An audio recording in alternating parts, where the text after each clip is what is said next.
What is the worst second-hand embarrassment you've ever felt? 1. Had a guy walk into class in college late. It was auditorium seating and the only open spaces were on the fourth row in the middle, about 25 rows in total and about 50 seats per row.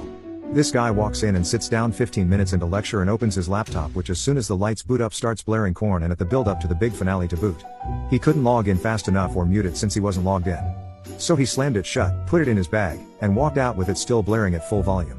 We heard it finally stop as he was about to leave the building. 2. A girl graduating from college falling down repeatedly on the stage. She fell at least 3 or 4 times and it was like something invisible was sweeping her leg out from under her. Even she had a WTF expression on her face. 3. A colleague of mine put in his 2 weeks. For context, he's a fairly attractive man. Well, this woman from HR, of all places, comes by his cubicle to, wish him well, I guess?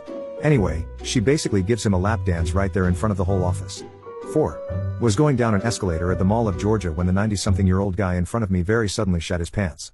We were about 500 feet from a bathroom and he was wearing shorts. I felt so bad for him. The fecal matter slipped out and fell down his leg. My dad gave him his hoodie to wrap around his waist. I was very proud he was my dad in that moment and still am. 5. Was at dinner party when my friend's mother-in-law asked another one of our friends when her baby was due. She wasn't pregnant.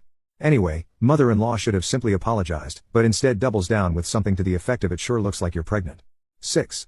I'm sure everyone felt this for me. I walked into work one day and everyone was standing around and I was like, what happened, someone die? Yep, guy I work with took his life. 7. That video of a guy that was rejected on the beach so he rants about how his daughter just died and he's attractive. 8.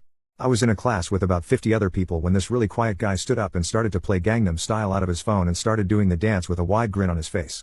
Nobody laughed and so he sat down after about 10 seconds of singing and dancing and the lecturer proceeded to carry on with lecture.